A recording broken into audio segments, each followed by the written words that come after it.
So if you're watching this, then you probably have already accepted that the world and your reality is just a projection of your own mind. And you've probably also accepted that all of your life experiences and seeming problems are also projections of your own mind. So you know that if you've, say, for example, had an argument with somebody, that you know that you projected that experience outwards from your own mind and from your own belief that you separated from God, and the guilt, the fear and the shame and unworthiness because you believe you separated from God is just being reflected back at you so that you can see it. So you know that everything up until the point that you chose love was projected based on your belief in separation. So if you can accept that, then you must also be able to accept that what you're seeing and hearing in front of you right now is also your own projection. And that it's a projection of the love that you are. And that it's your voice that you are hearing through my voice. And that you seeing a separate body in the form of this video is really just a symbol.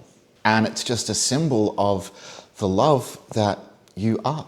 And really everything in this world is just a symbol. And it's either a symbol of fear and the ego, or it's a symbol of love. But the fact that you found this video and listening to these words is proof that the ego has completely lost its hold over you. And it's proof that you've faced all of your biggest fears. You've faced most of your hidden guilt, fear, shame and unworthiness, and realized that it never actually did have any real power over you. And it's proof that you have chosen the love that you are, infinite, pure consciousness. And that can never be taken away from you. And that doesn't mean that you're not still here in this body, or that your ego won't still occasionally try and pull you back in. It just means that your ego doesn't have any power over you anymore, because you can see right through it, and you can see all the games that it's playing. You can see the deception and the gaslighting. And because you see it and you see right through it, you can just notice it, and there's no more power, there's no more hold over you. You don't get caught and stuck in it. And just as an example from my life personally, so I recently just separated with my wife, and I occasionally find myself missing her.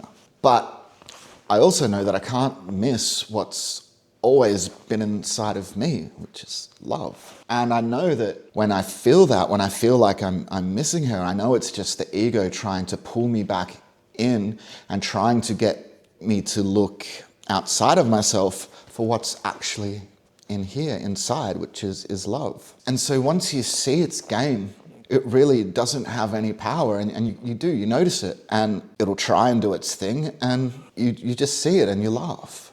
And you realize to see things as the symbol or the projection, and I realized that me separating from my wife was really the symbol or projection of me separating from my ego. And don't get me wrong, like at first there was definitely a really, really deep sadness. But by looking at that sadness without any judgment and just allowing it to be, and asking that inner teacher to show me what it is that I need to look at, what I need to understand from this sadness. And what I realized was that sadness, that really deep sadness, had always been there, always. And it just took the end of my marriage to really become aware of it. And that deep sadness really came from a place of believing that I separated from my source, separated from love, from God, from myself. And once I actually realized that, then I could release that sadness. And by releasing the sadness and all of that held emotion, you expand more and more into the love that you are. And that's really all that we have to do, just live our lives and watch ourselves. But watch ourselves from place of love that we are, and as the identity of love that you are. Because if we're looking at it through the eyes of love, instead of through the eyes of the ego, then we can just simply let it be, allow it to be, and not get caught up in all of its games and in all of its dramas. And if we do find ourselves in challenging situations, and the most challenging situations do tend to come right before that kind of final breakthrough, but then we can actually just see them for what they are, which is just another step in the undoing of the final remnants of fear, guilt, shame, and unworthiness.